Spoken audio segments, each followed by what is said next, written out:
목사님 미안해요. 야, 이게 결혼 생활 40년 했는데 아직도 어디 가려면 이렇게 힘들어요. 저는 좀 짐을 가볍게 가자는 쪽이고, 제 아내는 항상 그래도 모르니까 옷은 많이 챙겨가야 된다고. 더운 나라 가면 더운 나라 가서 옷이 많이 필요하다 그러고, 추운 나라 가면 추운 나라 가서 옷이 많이 필요하다 그러고, 항상 이게 40년 동안 계속 다투다가 오늘은 그냥, 여러분 죄송하지만 집회인 줄 알고 있었지만 제가 그냥 보따리를 싸가지고 나왔습니다. 문제가 뭔지 아세요? 결국은 내가 져야 되잖아, 그죠? 지가 질 것도 아니면서 침이 이게 뭐야 도대체. 아휴. 근데 결국 돌아올 때 되면요, 옷 반은 안 입어. 도대체 왜 그러는 거야 여자들은? 죄송합니다 여기. 집 같아서 그래. 목사님 죄송합니다. 집 같아서. 야, 참 억울해요. 예. 그래도 말씀은 전해야 되니까. 우리 인생이 그런 것 같아요, 그죠? 우리가 지고 가야 될 짐이 있어요. 그 누구도 대신 져줄 수 없는. 내려놓고 싶어도 그냥 다 내려놓고 싶어도 짊어지고 가야 할 짐들이 있습니다. 아버지로서, 어머니로서, 또 뭐 사업을 하시는 분이나 뭐 이런 분들은 또 CEO로서, 또 우리 목사님들이 지고 가시는 짐들이 만만치 않죠. 우리가 나이기 때문에 져야 될 십자가들이 있습니다. 내려놓을 수도 없는. 그런 당신이 쓰러져 버리면, 그 짐 귀찮다고 던져버리면 끝일 수밖에 없는 상황이 우리에게 펼쳐지는 일들이 있습니다. 근데 아마 성경 역사 속에 제일 억울했던 사람들이 오늘 말씀에 등장하는 것 같아요. 오늘 본문 말씀에 보니까 이스라엘 백성이 요단을 건너잖아요. 이제 재밌는 건, 사실 이 요단강을 건너는 사건이 얼마나 대단합니까? 그냥 배 타고 건넌 것도 아니고 다리로 건넌 것도 아니고, 하나님께서 물을 막아주셨어요. 홍해하고는 좀 달라. 홍해는 양쪽으로 쫙 갈라져서 물벽이 세워졌잖아요. 요단은 저쪽 아담이라고 하는 읍에서 물이 멈춰버렸어요. 어느 정도 거리가 되나 봤더니 한 20km 정도 된대요. 지금 이스라엘 백성들이 건너가는 거기서부터 한 20km 정도 되는 그 위쪽에서 성읍에서 물이 막혀버렸어요. 근데 어느 게 더 무서울지 모르겠어요. 양쪽에 물벽이 있는 게 무서울까? 아니면 언제 쏟아질지 모르는 물이 저기서 멈춘 게 무서울까? 어쨌든 중요한 건, 여러분 이게 얼마나 놀라운 일입니까? 근데 성경은 딱 4구절에 그 모든 이야기를 담았어요. 특별한 건 딱 한 가지야. 요단이 곡식 거두는 시기에는 항상 언덕에 넘치더라. 그러니까 그때 상황이 어땠냐면요, 가장 물이 많은, 수량이 많고 가장 수심이 깊었던, 그리고 이 유속이, 물의 속도가 제일 빨랐던 때라는 거예요. 근데 하나님께서 그걸 막아주셨어요. 와우. 아멘을 하시는데 별로 안 놀라시는 것 같아요. 왜? 이게 몇백 년 전의 일인데, 몇천 년 전의 일인데. 여러분, 근데요, 제가 말씀드린 그 억울한 사람들이 여기 4명이에요. 하나님이 언약궤를 메고 그 말라버린 요단강 한가운데 그걸 들고 서 있어요, 그 짐을. 근데 왜 억울하다고 얘기하냐면, 원래 이스라엘에는 구약시대 보면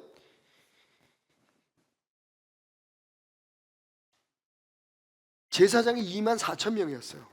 그 24,000명을 채우기 위해서 레위 족속들 가운데 제사장을 원래 채워야 되는데, 그게 안 될 때는 20살, 30살, 50살, 보면 성경에 열왕기에도 나오고 계속해서 다른 족속 가운데 제사장들을 채우려고 하는 노력들이 보여요. 왜냐하면 하나님의 이 장막이라든지 혹은 성전에서 섬기는 사람의 숫자가 최소한 2만 4천 명이 필요했다는 거예요. 여러분들 2만 4천 명 중에 아침부터 이런 얘기해도 되나 모르겠다. 이게 강단에서 할 얘기는 하는데 재수 없이 걸린 사람이 4사람이야. 하나님의 뜻이겠지만, 아니 생각해보세요 여러분. 2만 4천 명 중에 4명이 딱 뽑혔는데 지가 뽑힌 거야.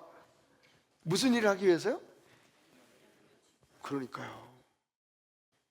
한 200만에서 250만 되는 이스라엘 백성들이 그 강을 건널 때까지, 그 강 폭이 어느 정도 되느냐, 지금은 가면 요단강이 굉장히 좁아요. 근데 그때는 약 1.6m, 6km 정도 됐었다 그래요. 약 2km 정도 되는 강폭이 되는데, 거기를 200만에서 250만이 건너갈 때, 젊은 사람들만 아니라, 젊은 사람들은 60만 됐고요, 어린아이들 그리고 노인들, 아무래도 건너가는 속도가 느릴 거 아니에요, 그죠? 거기다 짐승들까지 끌고 뭐 짐 메고 이걸 지나갈 때까지 들고 서 있는 거예요.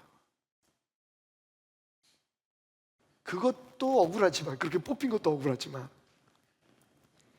야 어쩜 이름도 안 남겨주냐, 그죠? 여러분, 이스라엘 제사장은 두 종류가 있어요. 두 부류의 제사장이 있습니다. 여러분 이렇게 생각할 때 좋은 제사장, 나쁜 제사장 이렇게 생각하시겠지만, 그게 아니라 이름이 남겨진 제사장과 이름조차 없는 제사장들이 있어요. 말 그대로 아무개들이에요. 이거 얼마나 대단한 일입니까 여러분? 상상해 보세요. 아니 뭐 호랭이는 가죽을 남기고 사람은 이름을 남긴다며. 근데 이렇게 고생한 사람들, 이렇게 짐을 지고, 여러분 하나님 명령이었어요. 제사장들의 발이 물에 담겨지면 그때 물이 갈라질 거라고. 그러니까 이게요, 우리 하나님이 항상 일을 그렇게 하셔. 한 10m 가까이 갔을 때 물이 반쯤 줄고, 한 5m 가면 한 3분의 1쯤 남았다가 거기 강에 딱 발을 디뎌두면 싹 말라버리면 얼마나 좋아. 근데 꼭 하나님은 마지막 순간까지 기다려. 여러분 상상해 보십시오. 그래서 성경은 아마 그걸 기록했던 것 같아요. 유속이 가장 강하고 그때가 가장 물이 범람했을 때다. 그런데 여러분, 아니 이름도 나중에 안 남겨줄 사람들이 2만 4천 명 중에 뽑힌 이 운 나쁜 사람들이 그 무거운 짐을 지고 강물에 발을 담가야 물이 끊어진대요. 그리고는 그 강 한가운데 서서 마지막 이스라엘 백성이 다 건너갈 때까지 버텨냈어야만 했어요.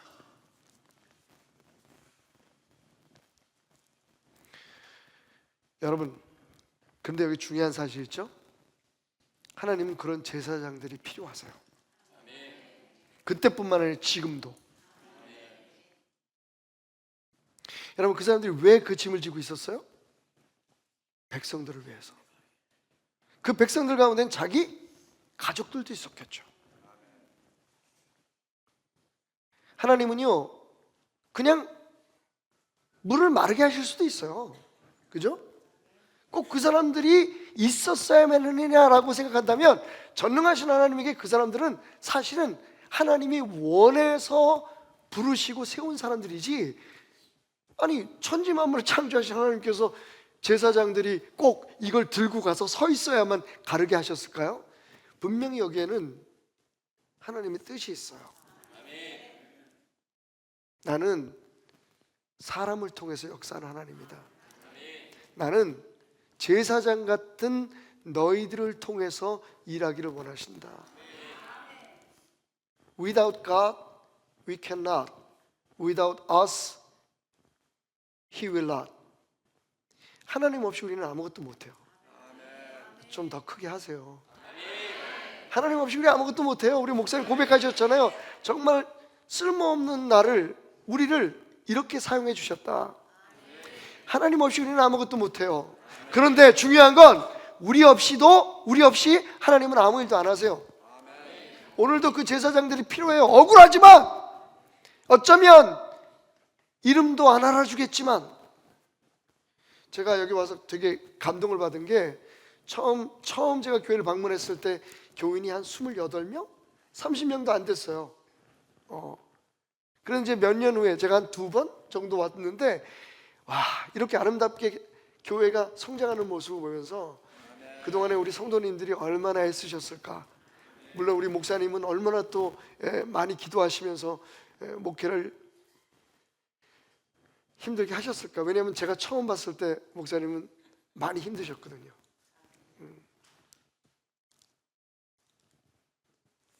여러분 수고하셨어요. 정말 감사해요. 하나님이 얼마나 기뻐하실지. 할렐루야. 그런데 그렇다고 해서 우리가 짐을 내려놓을 수는 없잖아요, 그죠? 오늘 이 자리에 여러분 기도 제목들 보면 뭐 자녀들을 위해서, 가정 위해서, 교회 위해서, 혹 나라를 위해서, 이게 다 우리가 지어야 될 짐인 거예요. 왜?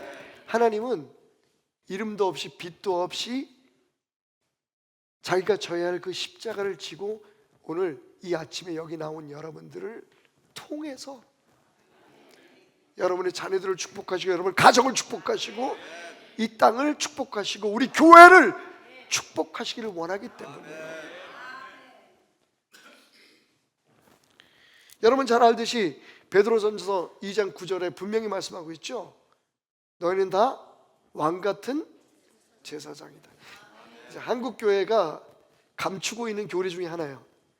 이러면 혹시 목사님들이 권위가 떨어질까 봐. 그런데 성경은 분명히 이야기하고 있어요. 종교 개혁자들이, 마틴 루터가 분명히 선포했어요. 우리 모두는 다 제사장이다. 아멘. 그러니까 다음 주부터 올라와서 설교하려고 하지 마시고, 여기서 제사장이라는 건 하나님 앞에 직접 나가서 예배할 수 있는 그런 은혜를 입은 자들이다 라는 뜻이고, 나아가서 오늘 이 말씀처럼 우리의 가정, 우리의 자녀, 우리에게 맡겨진 사명을 위해서 십자가를 지고 버텨내야 될 하나님의 종, 하나님의 일꾼이라는 뜻이에요. 여러분, 이 법궤의 무게가 얼마 정도 됐을까요? 좀 분분한데 80kg 정도가 맞는 것 같아요. 어디에는 1톤이다라고 얘기하는 데가 있는데, 1톤이면 여러분 아시죠? 1000kg이잖아요. 그 1톤이라는 말이 왜 나왔나 제가 생각을 해봤더니, 그 당시에 그 장막에 들어가는 모든 부속이나 이런 것들을 다 포함하면 1톤쯤 될 것 같아요. 그런데 언약궤, 법궤, 하나님의 임재를 뜻하는 하나님의 말씀이 담겨있고 생명의 상징이 들어있었던 그 법궤는 약 80kg이 됐다는 게 맞을 것 같아요. 1kg을 어떻게 4명이 들고 서겠습니까? 물론 하나님이 도와주셨겠지만, 그러니까 80kg라고 하는 제가 많이 찾아봤어요. 미국의 논문도 찾아보고 다 찾아봤더니 약간의 차이가 있는데 한 80kg 정도로 생각하시면 돼요. 그러면 4명이 졌잖아요. 그러니까 한 사람당 어깨에 한 20kg 정도, 20kg 정도 들만하지. 이게 지금 해외에 갈 때, 그 기내 가지고 들어가는 거 말고 그냥 수화물 실으니까 20kg 들만하지. 설교 끝날 때까지 이러고 해야겠다. 남 고생하는 건 되게 좋아해 정말. 여러분 문제는요, 들만한데 이 20kg를 어깨에 지고 얼마나 버텼을까요? 이것도 약간 차이는 있는데, 아까 말씀드린 1.6km의 그 거리를 200만에서 250만 노인과 어린아이들까지 건너가는데 최소한 반나절, 6시간이에요. 6시간. 길게 보는 사람은 3일을 보더라고요. 그러니까 그 사이 어느 정도 되면 하루 치십시다. 12시간에서 24시간을 여러분 꼼짝 않고 이 무거운 언약궤를 쥐고 그들은 강 위에 서 있어요. 언제 쏟아져 내릴지 모르는 물의 두려움, 그리고 어깨를 짓누르는 짐의 무게. 사람들이, 이 제사장들이 서 있는 그 옆을 지나갑니다. 지나가면서 한 번씩 쳐다보면서, 어떤 사람들은 말로 고백하는 사람들이, 목사님 제사장님 수고하세요. 눈치챘죠? 약간 PPL이 있습니다 여기. 우리 그거 먹고 살거든요 사실. 어느 날 제가 제일 평생에 듣고 싶은 소리가 있었어요. 그게 뭐냐면, 목사님은 진짜 목사님이십니다 라는 얘기를 제가 죽기 전에 듣고 싶다고 얘기했거든요. 근데 한 2주 전에 우리 집사님 한 분이 제게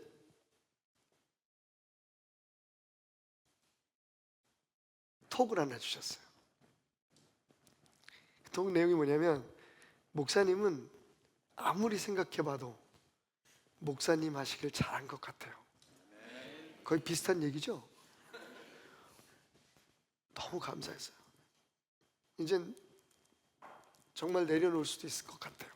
왜냐하면 성도 중에 그렇게 표현할 수 있는 사람이 많지는 않겠지만, 내가 성도들에게 짐이 되는 목사는 아니었구나, 내가 성도들을 아프게 하는 사람은 아니었구나 라는 그 생각이 확 밀려오니까 되게 괜찮아 보이죠?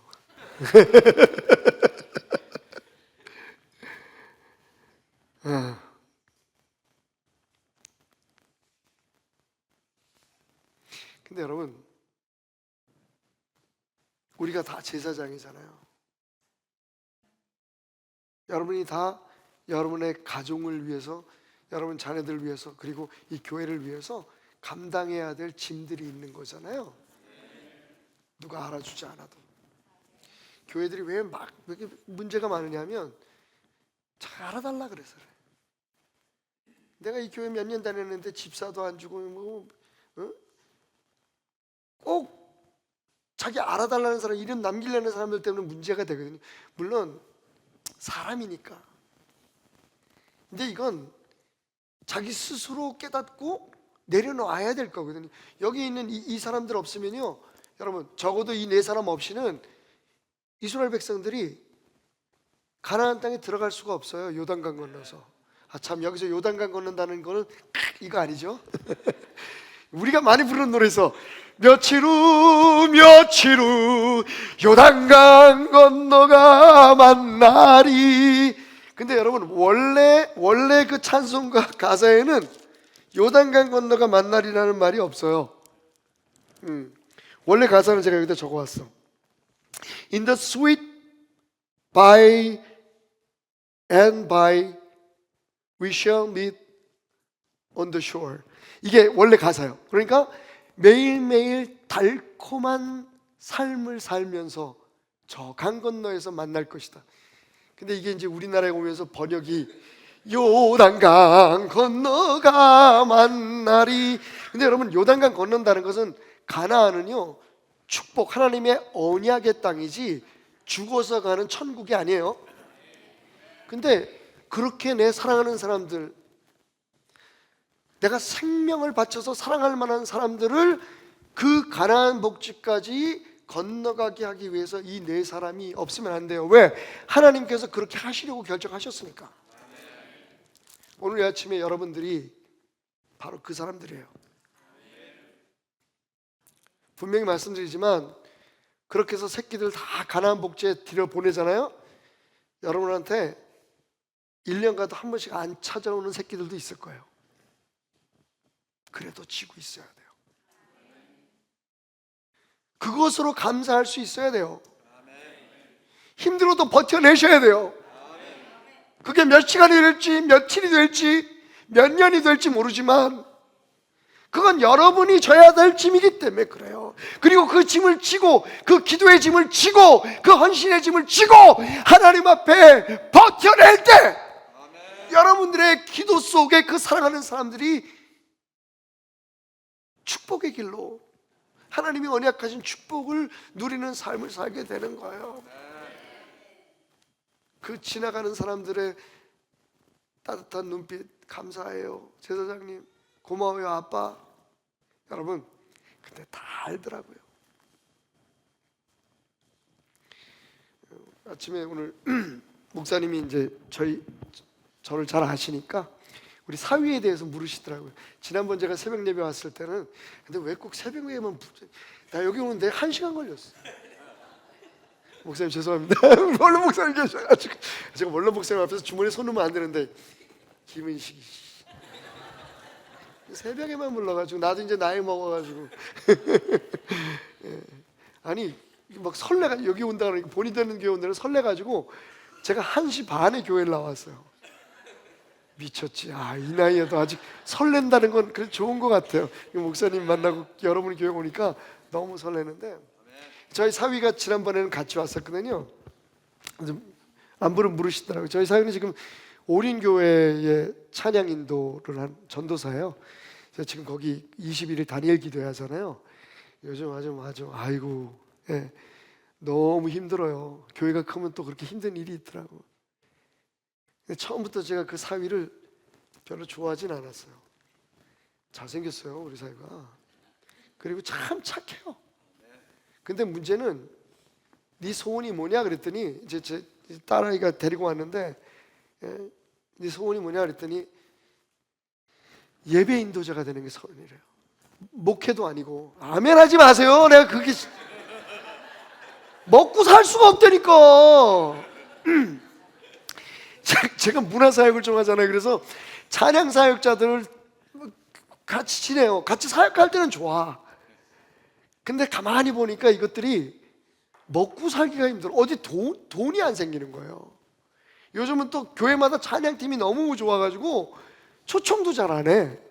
그러니까 몇 개 무슨 We Love나 이런 그런 데 몇 군데 빼놓고 빼놓고는 다리 놓는 사람들 어노인팅 이런 데만 빼놓고는 별로 먹고 사는 게 힘들어요. 근데 뭘 하겠냐고 물었더니 예배 인도자가 되겠대. 목회할 생각은 없냐 그랬더니 그건 없대. 미치고 팔짝 뛰겠네. 하나밖에 없는 딸인데.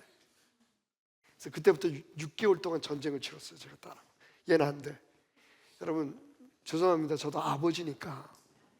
아니 사역자가 되겠다는 왔으면 여러분 생각은 믿음으로 아이고 잘했다 우리 딸 잘했네 이래야 되는데 미국 유학까지 갔다 온 애가 거기 미국에서 만났어.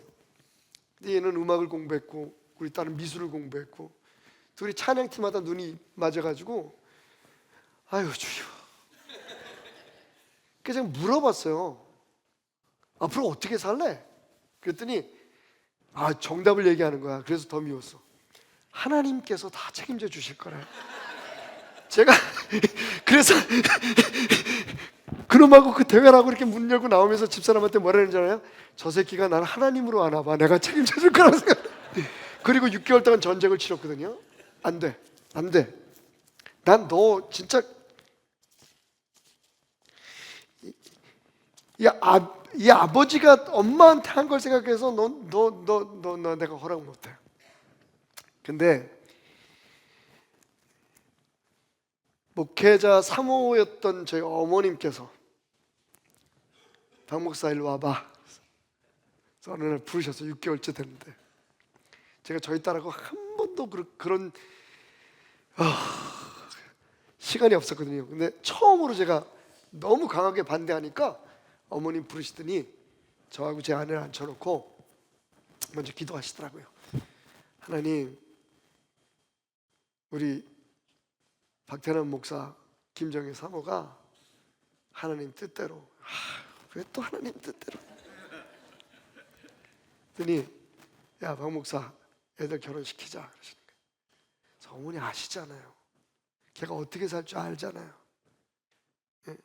어디 목회도 안 한대요 저 새끼가. 근데 어떻게 하려고요. 예? 그랬더니 어머니 그러세요. 너 옛날 일 잊었니? 너 결혼할 땐 쥐뿔이나 있었어? 근데 확 넘어진 거예요 제가. 그래서 허락을 하고 말았네. 그래서 허락하는 날 둘이 왔어. 제 딸이 뭐라는 줄 알아요? 아빠, 이제는 우리가 둘이 됐으니까 지금까지 아빠한테 한 것보다 2배로 잘할게. 제가 그랬어요. 난 니네들이 아무리 2배, 3배, 10배로 잘해도 지금보다 더 사랑해 줄 수 없어. 얼굴이 하얘지는 거예요. 제가 이렇게 얘기했어요. 왠 줄 알아? 은지야? 아빠는 너를 더 이상 사랑할 수 없을 만큼 끝까지 사랑했으니까 이제 더 사랑해 줄 수 없어. 지금처럼 밖에는 사랑해 줄 수 없단다.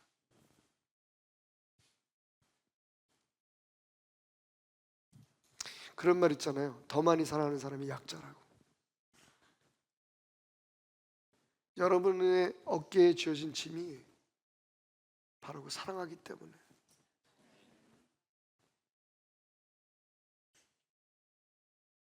하나님은 여러분들을 지금 여러분들이 사랑해서 가슴에 품고 기도하는 그 사람들을 축복의 땅으로 하나님께서 계획하시고 섭리하신 그곳으로 인도하기 위해서 세우신 하나님의 종들이에요. 여러분이 쓰러지면 끝이에요. 여러분, 한번 상상해 봅시다. 이 아침에 그 무거운 짐을 지고 내려놓고 싶지 않았겠어요, 여러분? 차라리 이제 목사님들 이렇게 설교하실 때 저는 이렇게 강단에 서서 설교를 잘 못해요. 왜냐하면 제 설교가 좀 길어요. 오늘은 짧게 할게요. 근데 교회에서는 저희가 예배가 한 2시간 하거든요. 앞에 물론 찬양도 있고 하지만 그래서 제가 움직이면서 설교를 하는 이유가 뭐냐면 목사님들 아시겠지만 제자리에 서서 하면 못 견뎌요. 힘들어서. 근데 12시간 24시간을 딱 그 자리에 서서 그 20kg씩이나 되는 무게를 지고 서 있다는 건 여러분 포기하고 싶었을 거예요. 내려놓고 싶었을 거예요. 근데 그럴 수 없었어요. 왜냐하면 그들이 그 언약궤를 내려놓는 순간 모든 게 끝이었으니까요. 근데 여기 그들이 그 짐을 질 수 있었던 비결이 있어요. 오늘 말씀에 보면 딱 한 구절, 한 단어. 마지막 17절에 보면 여호와의 언약궤를 맨 제사장들은 요단 가운데 마른 땅에 굳게 섰다. 여러분, 마른 땅이에요. 마른 땅. 상상해 보십시오. 그 요단강이 이 지구가 창조된 이후에 얼마 동안 거기에 흘렀는지 모르겠지만 그것도 가장 물이 많은 유속이 가장 빠른 그때에 여러분 요단강 그 바닥은 어땠을까요? 강바닥은 뻘이었을 거예요. 그죠? 그런데 하나님께서 어떻게 그 땅을 바꿔놓으셨어요? 여러분, 물만 막아주신 게 아니에요. 그 땅을 마른 땅이 되게 하셨어요. 안 그러면 이걸 들고 어떻게 서 있어요? 예? 이렇게 빠져가겠죠. 하나님께서 그 무거운 법궤를 지고 사랑하는 사람들이 다 축복의 땅으로 건너갈 때까지 버텨내는 그 제사장들을 위해서 하나님께서 그 발밑을 단단하게 해주셨어요. 저는 하나님께서 천사들을 통해서 그 법궤도 이렇게 좀 들어주셨을 거라 생각해요. 아니면 어떻게 그걸 지고 있겠어요? 아니면 어떻게 그걸 버텨내겠어요? 여러분, 여기 아주 중요한 사실이 있습니다. 우리가 들어야 할. 하나님은요 그렇게 무거운 짐을 포기하지 않고 사랑하는 사람들을 위해서 믿음으로 버텨내는 여러분들을 그냥 두지 않으신다고요. 그것을 견뎌낼 만한 힘을 주시는 거예요. 우리가 미리 포기하고 우리가 미리 주저앉으니까 그렇죠. 기도하면 기도하는 힘을 주세요. 하면 할수록 하나님께서 여러분의 기도하기 위해 무릎을 꿇는 그 바닥을 단단하게 해주시고 은혜로 붙들어 주시는 거예요. 예수님이 눈물로 기도하실 때, 십자가를 앞에 두고 눈물로 기도하실 때, 여러분 누가는 이렇게 얘기합니다.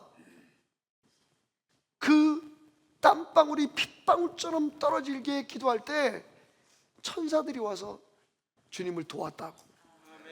오늘 이 아침에 그 기도의 짐을 내려놓지 아니하고 나니까 져야 될, 나기 때문에 져야 될 그 짐을 지고 있는 여러분들, 천사들이 여러분을 도우실 겁니다. 기도는 우리가 시작하지만 하나님께서 역사하시고, 섬김은 우리가 먼저 시작하지만 하나님께서 우리의 손을, 우리의 무릎을 가볍게 해주실 겁니다. 당신이 쓰러지면 끝이기 때문입니다. 오늘 마지막으로 제사장들이 필요했던 이유를 하나님은 말씀을 통해서, 여호수아를 통해서 이렇게 우리에게 말씀하십니다. 오늘 3장 3절에 보면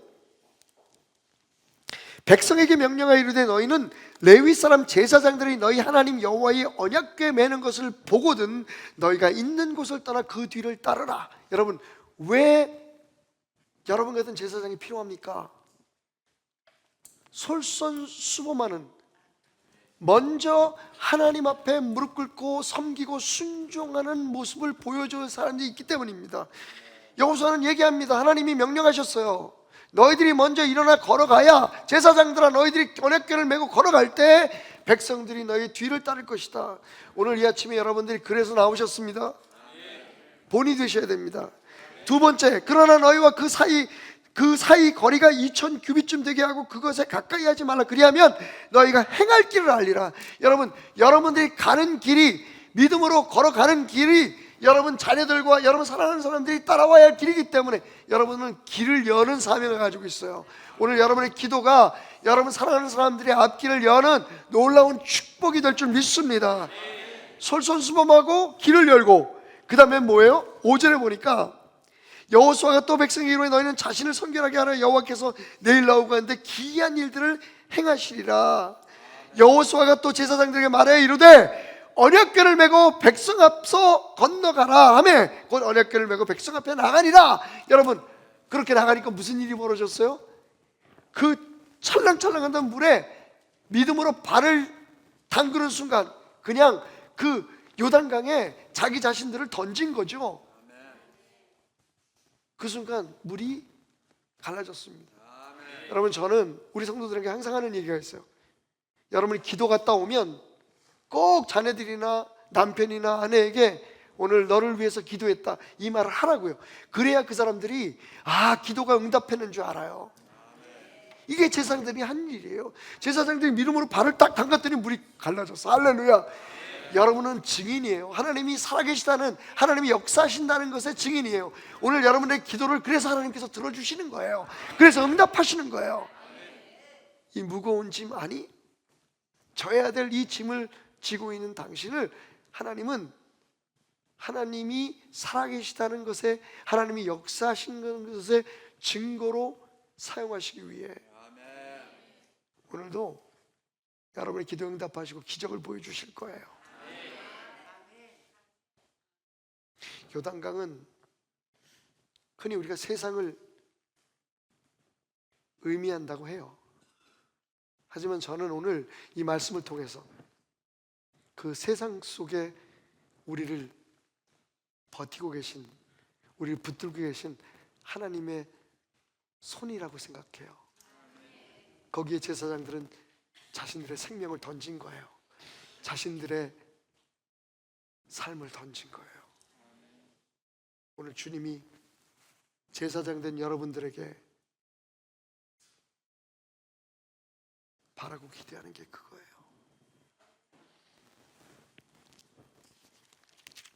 여러분이 쓰러지면, 여러분이 기도를 멈추면, 여러분들이 하나님 앞에 순종하는 것을 포기하는 순간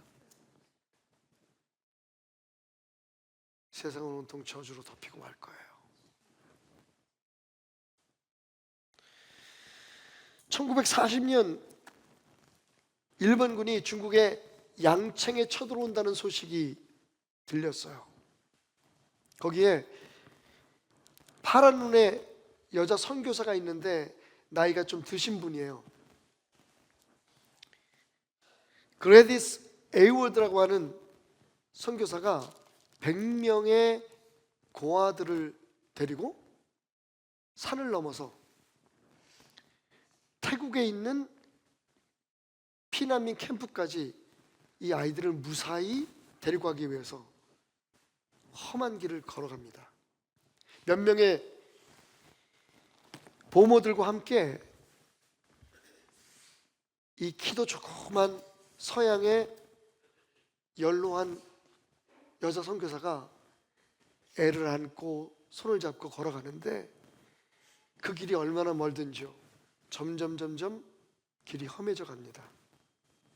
가다 더 이상 갈 수 없어서 그냥 땅바닥에 주저앉고 말았어요. 그리고는 통곡하며 웁니다. 하나님, 어쩌자고 내게 이 생명들을 맡기셨습니까? 이 늙은 여자가 뭘 할 수 있다고 제게 이것을 맡기셨습니까? 제가 진 십자가가 너무 무거워서 이제는 한 걸음도 옮길 수 없습니다. 하나님, 나는 더 이상 아무것도 할 수 없습니다. 그때 함께 길을 걷고 있던 13살짜리 고아 여자아이가 다가왔어요. 그리고는 항상 그랬던 것처럼 에이월 선교사에게 엄마 울지 마세요 하면서 눈물을 닦아주는 거예요. 그 아이를 안고 더 목을 놓아옵니다. 미안하다 얘들아, 엄마는 여기까지인가 봐. 그러자 이 아이가 그 선교사의 품에서 살짝 벗어나면서 이렇게 얘기하는 거예요. 엄마, 지난번에 설교할 때 말씀하셨잖아요. 여호수아가 요단강을 가르고 이스라엘 백성들을 가나안에 들어가게 했다고.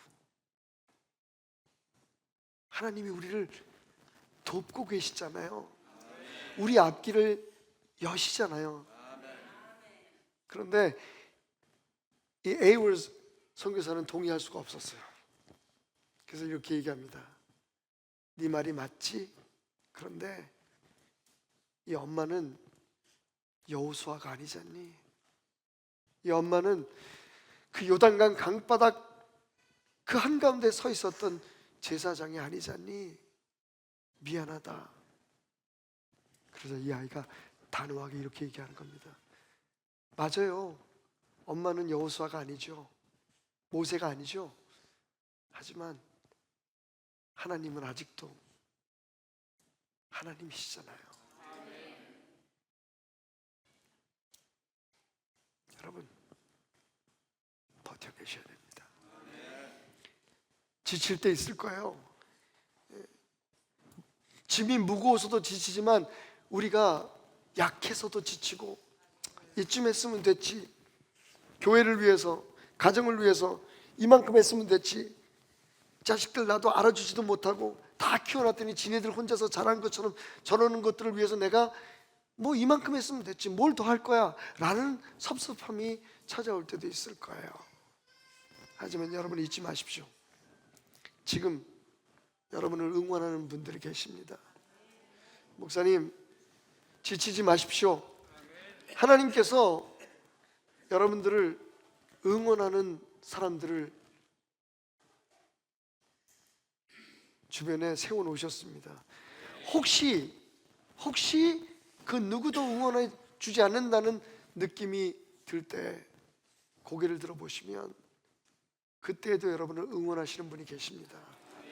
바로 여러분에게 그 짐을 지고